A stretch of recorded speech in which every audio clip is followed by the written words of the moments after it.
నమస్తే, welcome to college TV. దేశవ్యాప్తంగా ఏదైతే రాహుల్ గాంధీ అలాగే సోనియా గాంధీ పైన కేసు నమోదని చెప్పేసి వార్త అయితే సంచలనం రేపుతా ఉంది. అటు కాంగ్రెస్ శ్రేణులు కూడా తప్పుడు కేసులు పెట్టి రాజకీయంగా ఎదుర్కోలేకని మా పైన కేసులు పెడతా ఉన్నారు, మా అధినేత పైన ఆరోపణలు చేస్తూ ఉన్నారని చెప్పేసి ఆ కాంగ్రెస్ నాయకులు చెప్తా ఉన్నారు. మరి అందులో వాస్తవం ఎంత, అవాస్తవం ఎంత, నిజంగానే అరెస్ట్ కాబోతా ఉన్నారా? ఒకసారి అడిగి తెలుసుకునే ప్రయత్నం చేద్దాం. మనతో పాటు కాంగ్రెస్ లీడర్ గజ్జల కాంతం గారు ఉన్నారు. అన్న నమస్తే. అన్న చెప్పండి, ఎట్లా చూస్తా ఉన్నారు? అరెస్ట్ కాబోతా ఉన్నారా సోనియా గాంధీ, రాహుల్ గాంధీ? సోనియా గాంధీ, రాహుల్ గాంధీ గారిని అరెస్టు అనేది అది కేంద్ర ప్రభుత్వం నరేంద్ర మోడీ దేశ ప్రధానమంత్రి అయిన తర్వాత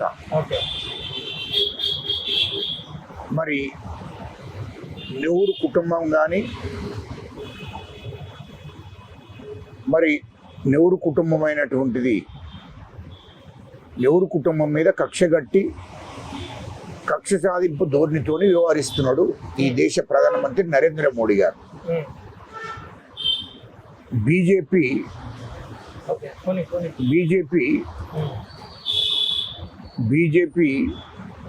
అనేది ఈ దేశంలో ఉన్నటువంటి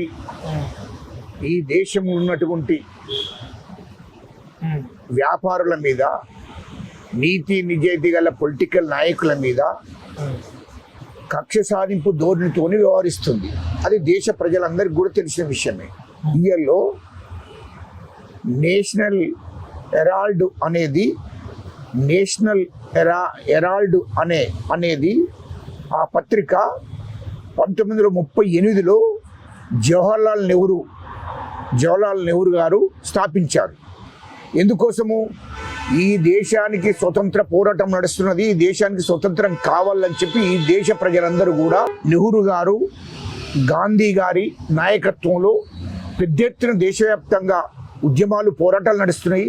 ఈ దేశానికి స్వతంత్రం కావాలని బ్రిటిష్ వాళ్ళ మీద తిరుగుబాటు చేసి ఉద్యమాలు జరుగుతున్నాయి. అటువంటి సమయంలో ఈ దేశానికి సంబంధించిన పత్రిక, భారతదేశ ప్రజల కోసం పత్రిక లేదు అని చెప్పి ఆలోచన చేసి ఆనాడు నెహ్రూ గారు నేషనల్ హెరాల్డ్ అనేది 1938లో జవహర్లాల్ నెహ్రూ గారు స్థాపించారు వార్తాపత్రిక.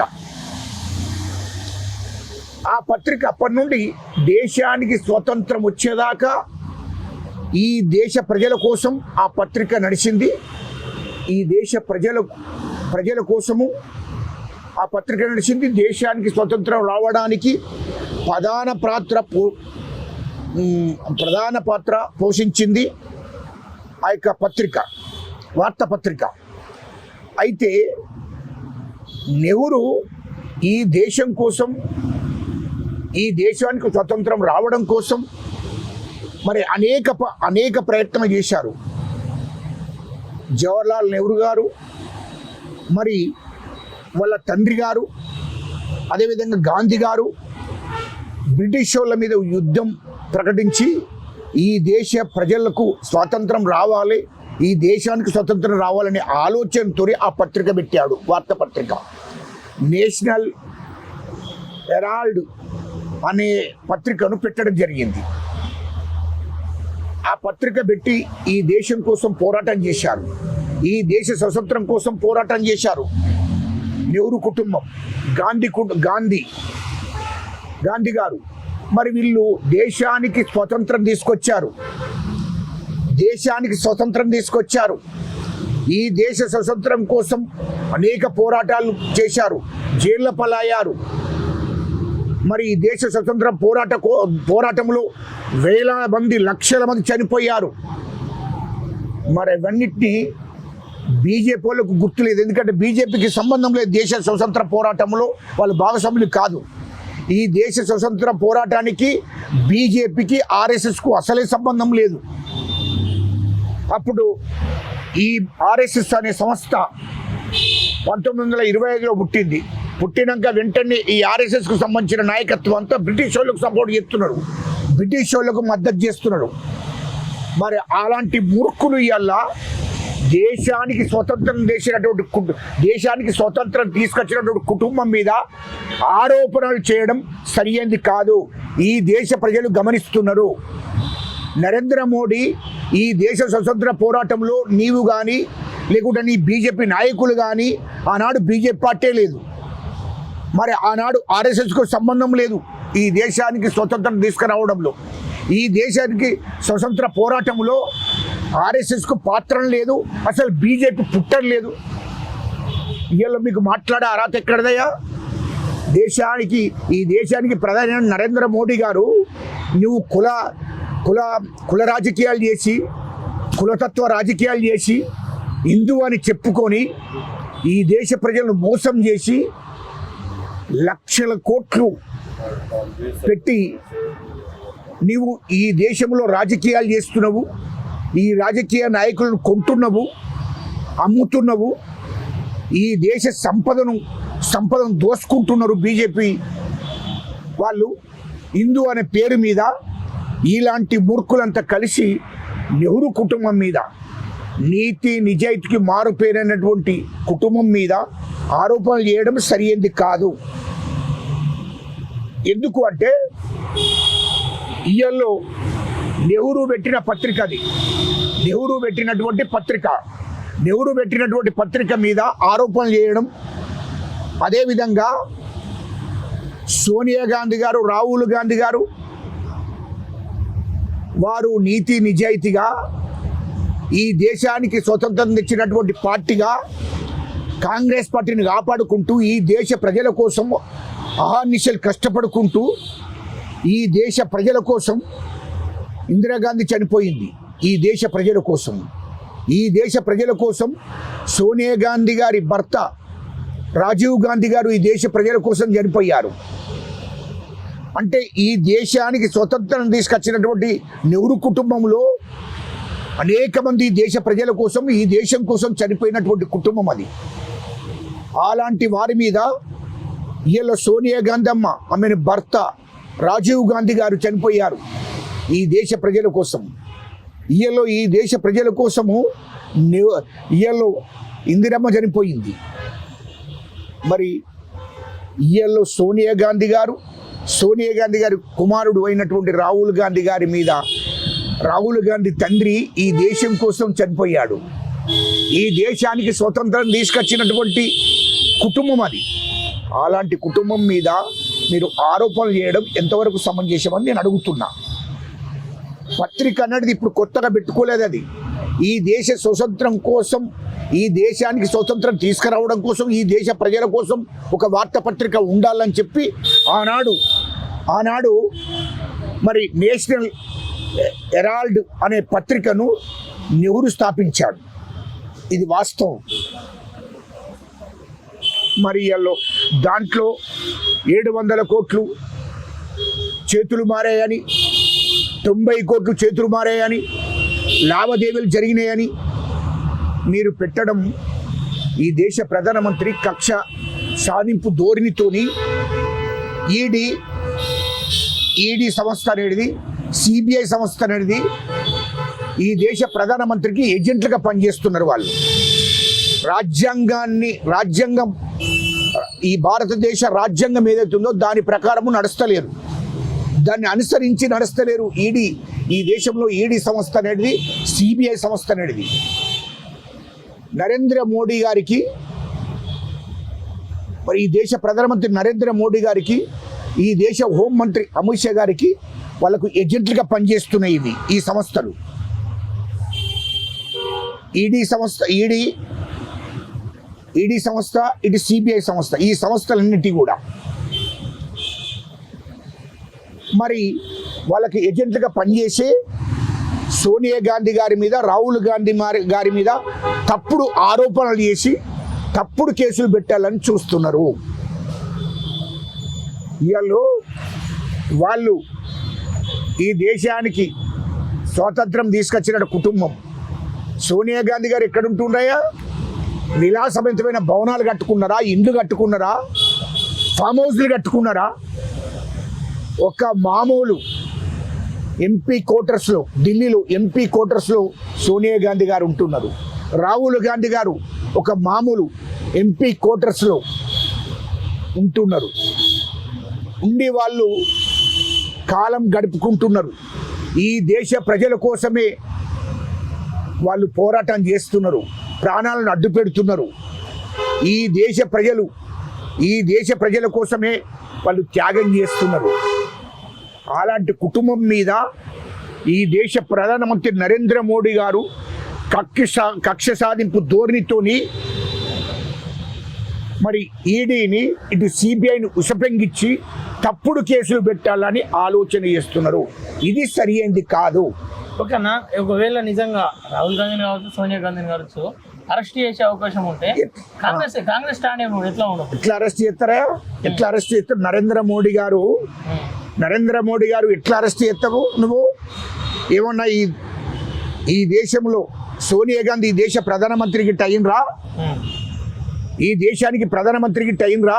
లేకుంటే రాహుల్ గాంధీ గారు ఈ దేశ ప్రధానమంత్రి అయి ఈ దేశానికి ఏమైనా దోసుకున్నారా? వాళ్ళు ఈ దేశంలో ఏమైనా డబ్బు సంపాదించిర్రా? ఏమన్నా ఆస్తులు సంపాదించిర్రా? ఏ విధంగా కేసులు పెడతావు నువ్వు? ఎట్లా కేసులు పెడతావు? ప్రభుత్వ సొమ్ము కానీ ప్రజల సొమ్ము కానీ తిన్నరా? ఈ దేశానికి స్వాతంత్రం తీసుకొచ్చిన కుటుంబం దేశ ప్రధానమంత్రి అయ్యే అవకాశం ఉన్న సోనియా గాంధీ ప్రధానమంత్రి కాలే. మన్మోహన్ సింగ్ గారిని ఈ దేశ ప్రధానమంత్రిని చేశాది. రాహుల్ గాంధీ గారు ఈ దేశానికి ప్రధానమంత్రి అయ్యే అవకాశం ఉన్నప్పటికీ కూడా ప్రధానమంత్రి కాలే. మన్మోహన్ సింగ్ గారిని ఈ దేశ ప్రధానమంత్రిగా 10 ఏళ్ళు పెట్టారు. ఓకే, కానీ ఇక్కడ అన్న ఇంకోటి అంటే వీళ్ళు ఏ హోదాలో ఉండి ఏమన్నా కేంద్ర మంత్రులుగా ఉండి దోశారా? ఈ దేశ ప్రధానమంత్రిగా ఉండి దోశారా? ఏ విధంగా మీరు విచారణ చేస్తున్నారు? 2008లో అయిపోయిన పేపర్ని 90 కోట్ల అప్పుతో అయిపోయినటువంటి పేపర్ని 2010లో స్టార్ట్ చేసి దాదాపు 2000 కోట్లు మనీ ట్రాన్సాక్షన్ జరిగింది. దానికి ఎట్లాంటి ఆధారాలు లేవు. ఆ మనీ లాండరింగ్ కేసు మీద వీళ్ళని అరెస్ట్ చేయబోతా ఉన్నామని క్లియర్గా చెప్తా ఉన్నారు వాళ్ళు. ఇప్పుడు ఎట్టిను ఒక పత్రిక నడవాలంటే అందులో 10 మందిని పెడతారు. కాంగ్రెస్ పార్టీ నేషనల్ పార్టీది. కాంగ్రెస్ పార్టీ గ్రామ స్థాయి నుంచి వెళ్ళి, మండల స్థాయి నుంచి వెళ్ళి, జిల్లా స్థాయి నుంచి వెళ్ళి, రాష్ట్ర స్థాయి నుంచి వెళ్ళి ఫండ్ కలెక్ట్ చేసి కూడా రూపాయి, 2 రూపాయలు, 5 రూపాయలు, 10 రూపాయలు, 100 రూపాయలు, 1000 రూపాయలు చేస్తే ఒక దాదాపు లక్షల కోట్ల రూపాయలు అవుతాయి. ఇది నరేంద్ర మోడీ గారు ముఖ్యమంత్రిగా ఉండి ఆ గుజరాత్ను దోశావు. ఇవాళ దేశంలో ఉన్నటువంటి దేశాన్ని నరేంద్ర మోడీ గారు, ఈ దేశ ప్రధానమంత్రి గారు, హోంమంత్రి అమిత్ షా గారు మొత్తం దేశంలో ఉన్న సంపదనంతా దోషి బయట దేశాలలో పెట్టుబడులు పెట్టి లక్షల కోట్ల వ్యాపారాలు చేస్తున్నారు. మరి అలాంటి కుటుంబం కాదు కదా సోనియా గాంధీ గారి కుటుంబం. మరి ఇయ్యలో కాంగ్రెస్ కార్యకర్తలు అంతా కలిస్తే ఇయ్యలో ఒక పత్రిక నడవాలంటే, ఆ పత్రిక నడవాలంటే దేశంలో ఉన్నటువంటి ఒక్కొక్క కార్యకర్త 10 రూపాయలు వేసుకుంటే, కోట్లు కాదు మేము వేసుకునేది, 10 రూపాయలు వేసుకుంటే లక్షల కోట్లు అవుతాయి. మా కాంగ్రెస్ పార్టీలో ఉన్నటువంటి ప్రజాప్రతినిధులు కూడా వ్యాపారులు ఉన్నారు, బిజినెస్ వాళ్ళు ఉన్నారు. మరి వీళ్ళందరూ కూడా ఫండ్ జమ చేస్తే ఒక కార్యకర్త 10 రూపాయలు ఇస్తే ఇంకో కార్యకర్త 100 రూపాయలు ఇస్తాడు, ఇంకో కార్యకర్త 1000 రూపాయలు ఇస్తాడు, ఇంకో కార్యకర్త 1,00,000 రూపాయలు ఇస్తాడు, ఇంకో కార్యకర్త 10 లక్షలు ఇస్తాడు, ఇంకో కార్యకర్త 50 లక్షలు ఇస్తాడు. ఇలాంటి పార్టీ కాంగ్రెస్ పార్టీ. అంటే ఇప్పుడు 2000 కోట్లు చేసి కర్మ మాకిందని చెప్పేసి అంటావా? 2000 కోట్లు కరప్షన్ చేయవలసిన కర్మ సోనియా గాంధీ గారికి, రాహుల్ గాంధీ గారికి లేదు. ఎందుకంటే రాహుల్ గాంధీ గారిని, సోనియా గాంధీ గారిని ఈ దేశ ప్రజలు కాపాడుకుంటారు, ఈ దేశం నుండి కాంగ్రెస్ కార్యకర్తలు కాపాడుకుంటారు. రూపాయి, 10 రూపాయలు, 20 రూపాయలు, 50 రూపాయలు, 100 రూపాయలు, 1000 రూపాయలు, 1,00,000 రూపాయలు జమలు చేసి లక్షల కోట్లకి ఇవే అవుతాయి. ఎలాంటి దోపిడీ చేయకుండా స్వచ్ఛందంగా ప్రతి గ్రామం నుండి జమ చేసిన డబ్బులే లక్షల కోట్ల రూపాయలు అవుతాయి. ఆ డబ్బుతోని ఈ దేశంలో కాంగ్రెస్ పార్టీని కాపాడుకుంటాం, సోనియా గాంధీ కుటుంబాన్ని కాపాడుకుంటాం. అటువంటి దమ్మున్నటువంటి కాంగ్రెస్ పార్టీ కార్యకర్తలు ఈ దేశ ప్రజలు అది గుర్తుపెట్టుకోవాలి. ఏంటయ్యా 2,000 రూపాయలు, 2,000 కోట్ల రూపాయల గురించి ఎంత చీఫ్గా ఇంత ఆరోపణలు ఇవి అంటే ఇది నరేంద్ర మోడీ గారు కుట్ర కదా, ఇవాళ ఈ దేశ హోంమంత్రి అమిత్ షా గారి కుట్ర కదా, ఇది బీజేపీ కుట్ర. ఎందుకంటే ఇక రాబోయే కాలంలో బీజేపీ నమ్మే పరిస్థితి లేదు. రాహుల్ గాంధీ గిట్ట ఈ దేశ ప్రధానమంత్రి గిట్ట కానిక్క అని చెప్పి ముందే ఆలోచన వేసి కక్ష సాధింపు ధోరణితోని తప్పుడు కేసులు పెడుతున్నారు. ఇది బీజేపీకి సరైనది కాదు. దేశంలో ఉన్నటువంటి కాంగ్రెస్ కార్యకర్తలు ఈ దేశ ప్రజలంతా తిరుగుబాటు చేస్తారు. నరేంద్ర మోడీ గారిని మరి అమిత్ షా గారిని ఈ దేశం నుంచి తరిమేసే రోజులు దగ్గరికి వస్తాయి. అది గుర్తుపెట్టుకోండి. ఈ దేశంలో కాంగ్రెస్ పార్టీ అధికారంలోకి రాగానే అమిత్ షా గారు, నరేంద్ర మోడీ గారు, ఈ దేశ ప్రధానమంత్రి నరేంద్ర మోడీ గారు, అమిత్ షా గారు, వాళ్ళ కేంద్ర మంత్రులు, అదేవిధంగా వాళ్ళ బడాబాబు లక్షల కోట్లు బ్యాంకుల్లో లప్పులు చేసి ఇతర దేశాల లక్షల కోట్లు పెట్టుబడి పెట్టినటువంటి అదానీ గారికి మొత్తం కాంగ్రెస్ పార్టీ అధికారంలోకి రాగానే మొత్తం విచారణ చేపిస్తారు. ప్రపంచ దేశాల్లో వీళ్ళు ఎన్ని లక్షల కోట్లు పెట్టుబడులు పెట్టిర్రు, ఆ లక్షల కోట్లు ఎక్కడ పెట్టిర్రు, అవన్నిటి మళ్ళీ ఈ దేశానికి తీసుకొచ్చే కార్యక్రమం మా రాహుల్ గాంధీ గారు చేస్తాడనే భయపడే ఈయన మీద తప్పుడు ఆరోపణలు చేసి ఈడీతోని కేసులు పెట్టిస్తున్నారు. కానీ కాంగ్రెస్ కార్యకర్తలు, ఈ దేశ ప్రజలు ఊరుకుండరు, తిరుగుబాటు చేస్తారు. యుద్ధం జరగబోతుంది. మరో దేశానికి స్వతంత్ర పోరాట యుద్ధం జరగబోతుంది. అప్పుడు ఆనాడు దేశానికి స్వతంత్రం కోసం ఈ దేశ ప్రజలంతా తిరుగుబాటు చేసి ఉద్యమాలు చేశారు. మరొక్కసారి ఆ పోరాటం ఈ దేశంలో జరగబోతుందనే విషయాన్ని గుర్తుపెట్టుకోవాలి నరేంద్ర మోడీ గారు అని చెప్పి సందర్భంగా తెలియదు. ఓకే అన్న, సరే, థ్యాంక్ యూ అన్న. ఈ విషయాన్ని పక్కన పెడితే తెలంగాణ రాష్ట్రంలో నిన్న ఏదైతే కొత్త ప్రభాకర్ రెడ్డి కొన్ని వ్యాఖ్యలు చేసిండు, కొంతమంది రియల్ ఎస్టేట్స్ వచ్చి, కొంతమంది వ్యాపారవేత్తలు అందరూ వచ్చి ఆయన దగ్గర కాంగ్రెస్ ఎమ్మెల్యేలను చూడండి, కావాల్సి వస్తే మేము డబ్బులు ఇస్తామని చెప్పి అంటూ ఉన్నారు. కాంగ్రెస్ ప్రభుత్వాన్ని కూలగొట్టబోతూ ఉన్నామని చెప్పి చెప్తాం. మీరేమంటారు? కొత్త ప్రభాకర్ రెడ్డి వాడేవాడా బాబు, దుబ్బాక ఎమ్మెల్యే వాడేవాడు. వాడు ఎక్కడున్నాడా? వాడు ఏం పని చేస్తున్నాడు? ఎమ్మెల్యే. వాడికి కాంగ్రెస్ ఎమ్మెల్యేలు కొని అంత బలిపెక్కడి నుండి ఎక్కడి నుంచి అంటే చూడండి మీరు, టీఆర్ఎస్ ప్రభుత్వం ఉన్నప్పుడు ఎమ్మెల్యేలు, మంత్రులు ఎంత దోపిడీ చేసిరయ్యా, 1000 కోట్ల దోపిడీ జరిగింది. ఆ బలుపుతో ప్రభాకర్ రెడ్డి అన్నట్టు ఇట్లా మాట్లాడుతున్నాడు. కాంగ్రెస్ ఎమ్మెల్యేలు ఉంటావే, కొండ్రబాయి నువ్వు కొను, నీ సంగతి చెప్తాం, నీ ఇల్లు సంగతి, నువ్వు ఎక్కడుంటావో నీ సంగతి చెప్తాం. ఖబర్దార్ ప్రభాకర్ రెడ్డి, గుర్తుపెట్టుకో, కాంగ్రెస్ ఎమ్మెల్యేలు అమ్ముడుపోవడానికి ఇప్పుడు సిద్ధంగా లేరు. నీ టీఆర్ఎస్ ఎమ్మెల్యేలు అందరూ మా ముఖ్యమంత్రి గారికి మాకు టచ్లో ఉన్నారు, మా ముఖ్యమంత్రి గారికి మా మంత్రులకు టచ్లో ఉన్నారు, రోజు చచ్చిపోతున్నారు. ప్రభాకర్ రెడ్డి గుర్తుపెట్టుకో, నీవు మీ కేటీఆర్ లక్షల కోట్లు దోపిడీ చేసి సంపాదించిన డబ్బు ఉన్నది అనుకుంటున్నావు. ఏది మీ కేటీఆర్ ఏమో లక్షల కోట్లు సంపాదించాడు, మీరేమో 1000 కోట్లు సంపాదించారు.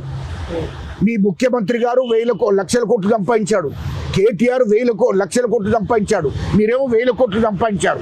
అంటే మీ కేటీఆర్ డైరెక్షన్లో మీరు నడుస్తున్నారు. ఏంటంటే అవసరం అనుకుంటే ఈ కాంగ్రెస్ ఎమ్మెల్యేను కొందాం, కొనుర్రా దమ్ముంటే మీకు సంగతి.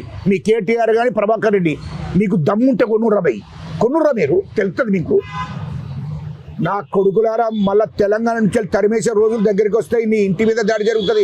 మిస్టర్ ప్రభాకర్ రెడ్డి, నువ్వు ఎంత దోపిడీ చేసి, ఎంత కరప్షన్ చేసి, టీఆర్ఎస్ ప్రభుత్వం ఉన్నప్పుడు ఎంత కరప్షన్ చేసినామో, ఎంత దోపిడీ చేసినామో అవన్నీ బయటికి వస్తాయి. ఏం తమాషాలు చేస్తున్నావా? కాంగ్రెస్ ఎమ్మెల్యేలు కొంటావా?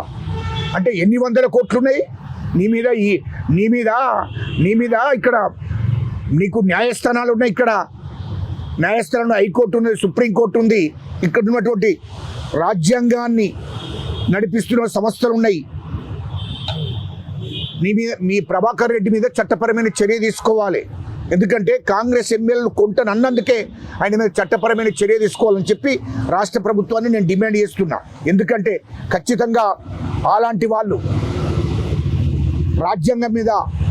రాజ్యాంగాన్ని గౌరవించనోడు, చట్టాలను గౌరవించినటువంటి వాడిని తప్పకుండా తీవ్రవాదులుగానే వాళ్ళ మీద తీవ్రవాదులుగానే గుర్తించి తీవ్రవాదుల మీద ఎట్లనైతే కేసులు పెడుతున్నామో, ఉగ్రవాదుల మీద ఎట్లయితే కేసులు పెడుతున్నామో, నక్సలిట్ల మీద ఎట్లయితే కేసులు పెడుతున్నామో, ఇలాంటి దుర్మార్గుల దేశద్రోహులు వీళ్ళు. మరి అలాంటి కేసులు ఇలాంటి ప్రభాకర్ రెడ్డి లాంటి మీద పెట్టి వీళ్ళందరి మీద చట్టపరమైన చర్య తీసుకొని వీళ్ళను అరెస్ట్ చేయాలని చెప్పి నేను డిమాండ్ చేస్తున్నా. ఎందుకంటే ప్రభాకర్ రెడ్డి ఇంకో విషయం కూడా గుర్తు చేస్తున్నా, నీవు బాగా బలుపుతో మాట్లాడకు, వాపును చూసి బలుపు అనుకోకు. నీకు దమ్ముంటే, మీ కేటీఆర్ గారికి దమ్ముంటే ఒక్కసారి కాంగ్రెస్ ఎమ్మెల్యేలు కొనుర్రా భయ్, మీ సంగతి చెప్తాం. ప్రభాకర్ రెడ్డి నీ ఆస్తులు ఎక్కడున్నాయో మొత్తం డాటా మా దగ్గర ఉంది, నీ ఇల్లు ఎక్కడుందో మొత్తం ఉంది మా దగ్గర, నీ ఇండ్లు నీ ఆస్తులు మొత్తం మా దగ్గర ఉన్నాయి. నువ్వు ఉంటావా ఇక్కడ? ఒక కాంగ్రెస్ ఎమ్మెల్యేలు కొనిసుండు దమ్ముంటే. మా ముఖ్యమంత్రి రేవంత్ రెడ్డి గారి ప్రభుత్వాన్ని పడగొట్టి చూడరా దమ్ముంటే. మొగోళ్ళు అయితే మీ కేటీఆర్ కానీ నీకు కానీ దమ్ముంటే, నిజంగానే మొగోళ్ళు అయితే మీరు ఒకసారి పడగొట్టురా, ఒక్క ఎమ్మెల్యేని కొట్టురా భయ్ మీరు. రండానా కొడుకులారా, మీకేంద్ర మిమ్మలను మీ ఇండ్లకి వెళ్ళి తరిమేసే రోజుల దగ్గరికి పడ్డాయి. ఒక్కసారి కాంగ్రెస్ జోలికి రండి, కాంగ్రెస్ ప్రభుత్వం జోలికి రండి, మీ సంగతి చెప్తాం. ఒకవేళ నిజంగానే ఎమ్మెల్యేలు ఉంటే ఎట్లా ఉండబోతుంది? నిజంగా కాంగ్రెస్ ఎవడా కొనటోడు గాడెవడా కొనటోడు? మా కాంగ్రెస్ ఎమ్మెల్యేలు అమ్ముడు పోయేటువంటి నిత్య సంస్కృతి ఎవరికి లేదు. ఇలాంటి లుచ్చానా కొడుకులు మాటలు పట్టుకొని ఎవరు కాంగ్రెస్ ఎమ్మెల్యేలు అమ్ముడు పోవడానికి సిద్ధంగా లేరు. వాళ్ళ ఎమ్మెల్యేలే టీఆర్ఎస్ ఎమ్మెల్యేలే ఈ కేటీఆర్ అంటూ దగ్గర కేసీఆర్ అంటూ దగ్గర మేము పనిచేసే పరిస్థితి లేదు అని చెప్పి ఈ విధంగా మాకు సరిగా వాళ్ళ నాయకత్వం నచ్చలేదనే మా మంత్రుల దగ్గరికి రోజు పొద్దుగా వచ్చిపోతుంటాయి బాబు. 7 గంటలకు 8 గంటలకు రోజు పొద్దుగాల మా మంత్రుల దగ్గరికి వచ్చిపోతున్నారు. మా ముఖ్యమంత్రికి సాటు మార్గం కలిసిపోతున్నారు. ఖచ్చితంగా మీరు ఎప్పుడు రమ్మంటే అప్పుడు వస్తామంటే మా ముఖ్యమంత్రి గారే మాకు అవసరం లేదు, అవసరం ఉన్నప్పుడు చెప్తాం పోండి, మాకు ఇప్పుడు ఏమో అవసరం లేదు, మీ సపోర్ట్ ఎందుకు భయ్ మాకు అని చెప్పి ఆపుతున్నారు వాళ్ళను. ఇప్పుడు అన్ని మా ముఖ్యమంత్రి గారు అంటే ఉన్న 20 మంది వచ్చి చేస్తారు కాంగ్రెస్ పార్టీలు. ఓకేనా? ఇప్పుడు ఈ మధ్య కాలంలో కూడా ఆయన కొన్ని కామెంట్స్ చేసిండు, ఏది రేవంత్ రెడ్డి వేసిన కొంత అభివృద్ధి జరిగిందని చెప్తా ఉన్నాడు. మరి ఈ తక్కువ గ్యాప్లోనే మళ్ళీ ఎందుకు కాంగ్రెస్ కూడా కొట్టాలన్న ఆలోచన వచ్చినట్టు? ఇప్పుడు ఇదే ప్రభాకర్ రెడ్డి ఇంతకుముందు మరి వానికి నాలికనా తాటి మట్టినా తెలియదు, మరి మధ్య ఉండి మాట్లాడుతుండా లేక మాట్లాడుతుండా తెలియదు. మరి ఇదే ప్రభాకర్ రెడ్డి ఇంతకుముందు కొన్ని నెలల క్రితం 10 ఏళ్ళు టీఆర్ఎస్ ప్రభుత్వం ఉన్నప్పుడు ఈ దుబ్బాక నియోజకవర్గం డెవలప్మెంటే జరగలేదు, నిధులే ఇయ్యలేదు కేసీఆర్ ముఖ్యమంత్రి ఉండి అని చెప్పి ఇదే ప్రభాకర్ రెడ్డి అన్నాడు. దుబ్బాక నియోజకవర్గము డెవలప్మెంట్ జరగలేదు టీఆర్ఎస్ ప్రభుత్వం ఉన్నప్పుడు. కాంగ్రెస్ అధికారంలోకి వచ్చినాకనే, కాంగ్రెస్ ప్రభుత్వం వచ్చినాకనే మా నియోజకవర్గానికి నిధులు వస్తున్నాయి. రేవంత్ రెడ్డి గారు ముఖ్యమంత్రి అయినాక రేవంత్ రెడ్డి గారే ఈ యొక్క మా దుబ్బాక నియోజకవర్గానికి నిధులు ఇస్తున్నాడు, డెవలప్ జరుగుతుందని చెప్పి ఇదే ప్రభాకర్ రెడ్డి అన్నాడు. ఇదే ప్రభాకర్ రెడ్డి అదే ఆ నోటనే అన్నాడు, ప్రభాకర్ రెడ్డి నోటనే అన్నాడు. మళ్ళా ఇక కేటీఆర్ బెదిరించినాక వెంటనే మళ్ళీ మాట మార్చి మాకు కాంగ్రెస్ ఎమ్మెల్యేలు కొంటామంటే ఎదురబై నువ్వు కాంగ్రెస్ ప్రభుత్వం అనేది ఆషామాష కాదు. దమ్మున్న ముఖ్యమంత్రి మాకు మొగోడు మా ముఖ్యమంత్రి రేవంత్ రెడ్డి గారు నీతి నిజాయితీగా ఈ రాష్ట్రాన్ని ప్రజా పరిపాలన చేస్తున్నాడు. మరి మా ముఖ్యమంత్రి గారు 119 నియోజకవర్గాలు ఉన్న ప్రజలందరికీ కూడా అందరి డెవలప్మెంట్ జరగాలి, ప్రజలందరూ కూడా ఆ 119 నియోజకవర్గాలు డెవలప్మెంట్ జరగాలి, ప్రజలందరూ కూడా సంతోషంగా ఉండాలి అనే ఆలోచన చేసే అన్ని 119 నియోజకవర్గాలకు నిధులు విడుదల చేస్తున్నాడు. 119 నియోజకవర్గాలు డెవలప్మెంట్ ఉండాలి అని ఆలోచన చేసే నిధులు విడుదల చేస్తున్నాడు. 119 నియోజకవర్గాల్లో సన్న బియ్యం ఇస్తున్నాడు. 119 నియోజకవర్గాల్లో ఏ నియోజకవర్గంలో కూడా డెవలప్మెంట్ జరగలేదనే రిపోర్ట్ నాకు రావద్దు అని ఆలోచన చేసి నీతి నిజాయితీగా మా ముఖ్యమంత్రి గారు నిధులిస్తున్నాడు.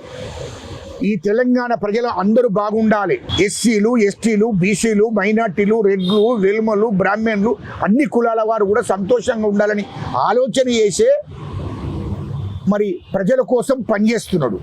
అలాంటి ముఖ్యమంత్రిని మాట్లాడితే ఏం తమాషలుట చేస్తుందా?